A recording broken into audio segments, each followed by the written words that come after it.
Bonjour à toutes et à tous, et merci. Merci d'être là pour regarder cette vidéo, parce que je sais que certains d'entre vous me suivent exclusivement pour mes vidéos qui parlent de contenu Disney, d'autres qui ne suivent que la collection RBA des Maîtres du Fantastique, certains qui ne regardent que les unboxings des numéros 1 des nouvelles collections des marchands de journaux, et puis il y a vous qui me suivez pertinemment et de manière consciencieuse et vraiment très fidèle, quelle que soit la vidéo que je produis. Donc un grand merci de me suivre sur ce type de contenu. Je veux avant tout que cette chaîne, et c'était son objectif quand je l'ai créée, reflète mes passions et que je puisse les partager avec vous. C'est vrai qu'au fil du temps, ça s'est un petit peu transformé en vidéo d'unboxing, mais je tenais vraiment à continuer à faire du contenu différent. Donc merci à vous qui êtes là en train de me suivre et n'hésitez pas à liker, à commenter et partager cette vidéo. Je sais déjà qu'elle fera sans doute beaucoup moins de vues que celle que je fais d'habitude, mais encore une fois, c'est important pour moi de vous parler de ce que j'aime vraiment. Et ce que j'aime passionnément, c'est la saga Retour vers le futur.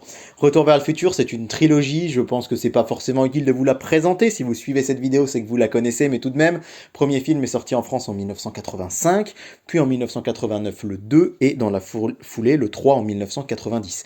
Il faut rappeler que les films 2 et 3 ont eu leur tournage successif. À peine le 2 a-t-il fini d'être tourné, que le tournage du 3 a commencé. Et ce livre, c'est une véritable histoire d'amour à retour vers le futur. Je viens de l'unboxer, entre guillemets, je viens de l'ouvrir, il y avait ce plastique devant, mais à une main, c'était pas simple de l'enlever. Et vous avez donc ici Retour vers le futur, 35 ans, édition mise à jour et augmentée, c'est donc l'édition 2020 de ce livre. Pardon.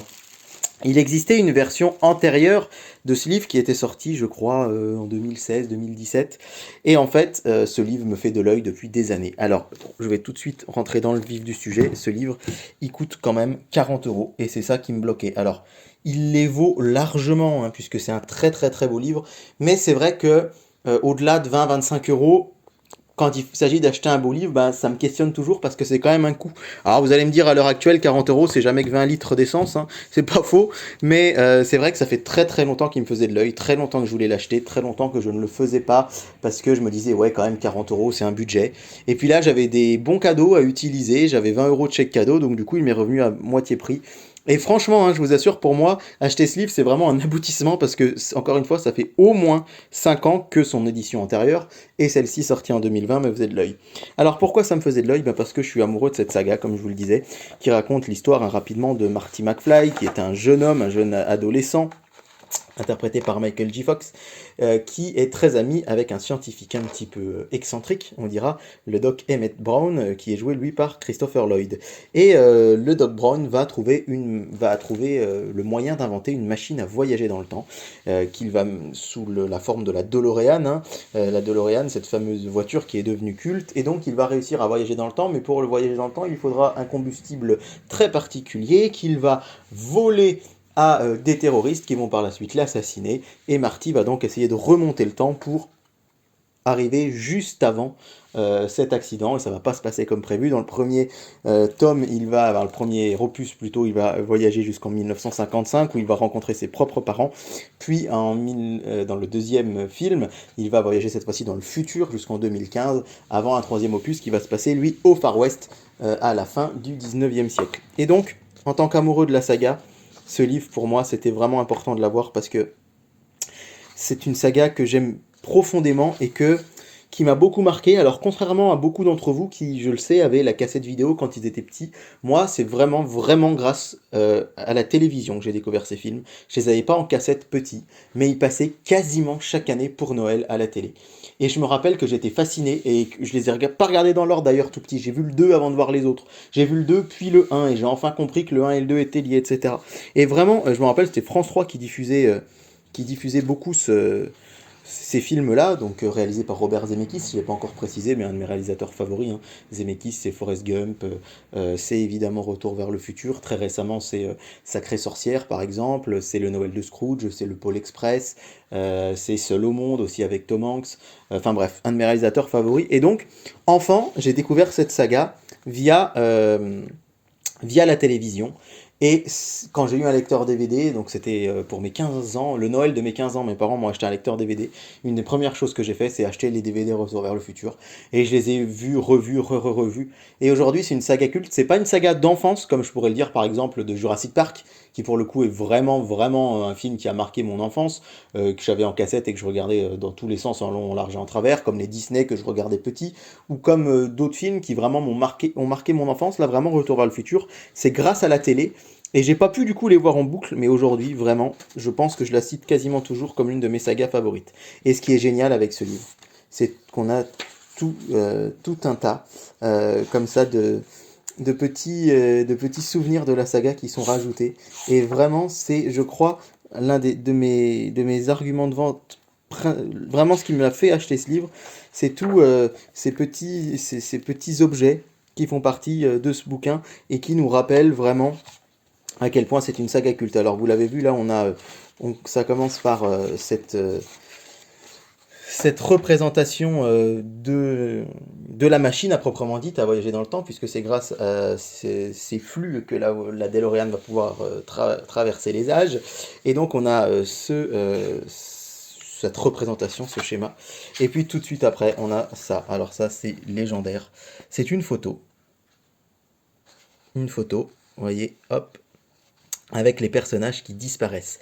Pourquoi disparaissent-ils? Eh bien tout simplement parce que dans le 1, Michael J. Fox, donc avec son personnage Marty McFly, voyage dans le temps, empêche de manière involontaire ses parents de se rencontrer, et donc petit à petit, ses frères et sœurs disparaissent, et du coup, ben voilà, comme ils ne se rencontrent pas, il se rend compte que, comme ses parents pardon, ne se rencontrent pas, il se rend compte que peut-être il n'existera jamais. Dans sa poche, il a une photo de son frère, de sa sœur et de lui-même, et on les voit disparaître petit à petit, ce qui veut dire qu'il faut absolument qu'il permette à ses parents de sortir ensemble.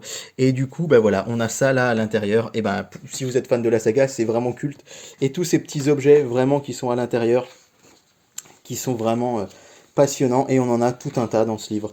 On a des croquis, vous voyez, hein, sur la création de la DeLorean. Hop, vous avez l'affiche Save the Clock Tower, hein, l'affiche qui appelle à sauver la tour de l'horloge d'Hill Valley, sur laquelle la foudre va s'abattre, s'est abattue d'ailleurs, et va s'abattre en 1955, ce qui va permettre au voyage dans le temps de se faire, etc. Et donc, c'est un livre qui est rempli de petits ex-folios comme ça, qui sont vraiment, vraiment, je trouve, vraiment sympa. La fameuse photo des parents de Marty McFly, c'est assez rigolo parce que vous avez peut-être vu, elle est parue sur les réseaux sociaux, en fait sur Facebook, il y a des gens qui se sont amusés à dire j'ai trouvé cette photo sur le parking de Lidl, est-ce que vous connaîtriez à qui elle appartient? Et en fait on a découvert tout un tas de personnes, souvent peut-être un peu âgées ou qui connaissaient pas le cinéma, qui l'ont partagé croyant que c'était une vraie info, alors qu'en fait c'est les parents de Marty McFly. Alors là on est évidemment un petit peu dans le deuxième opus, avec encore une fois tout un tas de petites choses. Ne pas ouvrir avant 1985, la fameuse lettre hein, que va recevoir aussi Marty. Et donc, vraiment, c'est un livre, moi j'adore les livres comme ça. Si ça vous plaît, j'en ai d'autres, hein, des livres avec tous ces petits ex-folios. J'en ai un par exemple sur Tortue Ninja, j'en ai un sur l'histoire des Coupes du Monde de foot, avec des billets des anciennes Coupes du Monde par exemple. Et bien tout ça pour moi, ça fait vraiment que ce livre il est incroyable. Vous voyez, je l'ai vu en rayon plusieurs fois. Ça faisait des années que je le voulais, et là je serais presque ému, même si le mot est peut-être un peu fort, de vous le présenter, parce que enfin je l'ai, et enfin je peux vous le présenter. Alors, c'est une saga légendaire, aujourd'hui donc elle a 35 ans, même 37 hein, pour ce qui est du premier opus. Et je vous invite vraiment, alors je sais que c'est plus très à la mode, mais moi je suis très attaché au format physique des films, et donc je possède les DVD comme je vous l'ai dit, et j'ai acheté le coffret Blu-ray. Il y a d'ailleurs de magnifiques éditions, un steelbook qui sont sorties récemment. Mais je vous invite vraiment, c'est ce que j'ai fait l'année dernière, au moment des fêtes, j'ai regardé le 1, le 2 et le 3. Et j'ai regardé les bonus. Et vraiment, vraiment, vraiment, il faut acheter des DVD, acheter des Blu-ray et regarder les bonus. C'est quelque chose qu'on n'a pas sur les plateformes. Alors, je suis pas un anti-plateforme, hein, je suis abonné à Canal, j'ai Netflix et j'ai Prime, donc c'est dire si j'ai quand même bien de quoi regarder. Mais c'est vrai quand même, le gros point positif, déjà quand vous achetez un DVD et un Blu-ray, vous soutenez l'industrie physique du cinéma, et vous soutenez aussi les personnes qui ont fait le film directement, de manière beaucoup plus frontale, si je puis dire, et directe, que si vous regardez un film sur une plateforme. Donc si vraiment vous aimez un film, n'hésitez pas à l'acheter en DVD, en Blu-ray, pour soutenir ceux qui ont fait ce film, et puis surtout parce qu'il y a les bonus. Et vraiment, après avoir regardé les 3 films, j'ai regardé tous les bonus des Blu-ray, et c'est absolument passionnant. Regardez là, on a le petit billet l'image de Bill Tannen dans le 2 qui va réussir à trouver le fameux almanach des sports que j'ai en ma possession d'ailleurs et que je vous présenterai sans doute une prochaine fois. Voilà, donc n'hésitez pas à aller y jeter un œil, n'hésitez pas à aller regarder les bonus de ces DVD, de ces Blu-ray.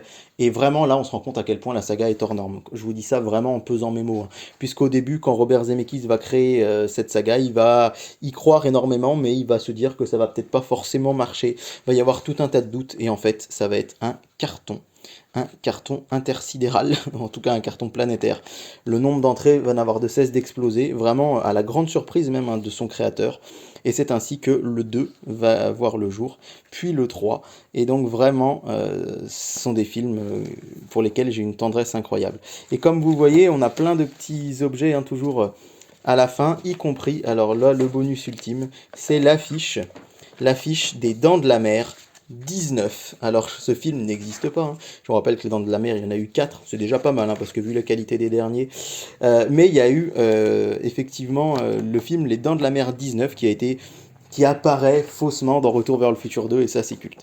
Voilà, c'est un livre que je tenais vraiment à vous montrer, et puis au fur et à mesure que je parle, je me dis, bah tiens, je vais faire une petite coupe là dans ma vidéo, et je vais vous présenter d'autres petits objets que j'ai en rapport avec la saga.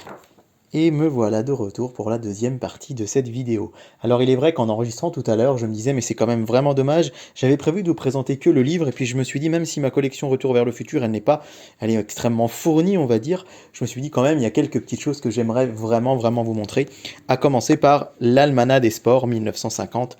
2000, alors c'est un objet culte pour les fans de Retour vers le futur. J'imagine que si vous regardez la vidéo, c'est que vous appréciez un tant soit peu la licence. Si ce n'était pas le cas, eh bien en fait c'est un almanach qui, comme son nom l'indique, regroupe l'ensemble des résultats sportifs des années 1950 à 2000. Il faut rappeler que l'action de Retour vers le futur 1 se passe on va dire l'année normale de vie de Marty McFly, c'est 1985, et donc il va faire un bond dans le temps en 2015 dans Retour vers le futur 2, et il se dit qu'avec cet almanach, eh bien en fait, il pourrait vraiment s'enrichir en pouvant faire des paris sportifs, en ayant déjà les résultats du match. Mais malheureusement, cet almanach va tomber dans de mauvaises mains, dans celle de Biff Tannen, le grand méchant, hein, l'ennemi qui est culte aussi chez nous parce qu'il a été doublé par Richard Darbois, et donc il va réussir lui à s'enrichir et créer tout un empire. Et ça, c'est la deuxième partie de Retour vers le futur 2. Alors c'est un ami qui me l'a offert pour Noël l'année dernière, et c'est vrai que c'est un cadeau que j'adore. Alors évidemment, vous allez me dire, c'est pas un cadeau que je peux feuilleter ni lire, qui soit particulièrement passionnant, mais néanmoins, c'est vrai que pour tous les fans de la saga et de la licence, bah, c'est vraiment chouette d'avoir cet almanach en sa possession. Mon coffret Blu-ray, je vous ai parlé tout à l'heure en première partie de vidéo que j'avais acheté les DVD dès que j'avais eu un lecteur DVD pour mes 15 ans. Et bien là, forcément, je suis passé au format un petit peu supérieur avec le Blu-ray. Alors sachant que j'ai l'édition un peu standard, mais quand même assez jolie. Vous voyez, hein, en format digibook, c'est-à-dire qui donne l'impression d'un livre qui se déplie. Vous avez de manière assez uniforme hein, les trois images de Marty McFly. D'ailleurs, je ne sais pas si vous le savez, hein, mais les images de l'affiche des films, est-ce que vous aviez déjà remarqué qu'en fait c'est la même sur laquelle on rajoute un personnage à chaque fois.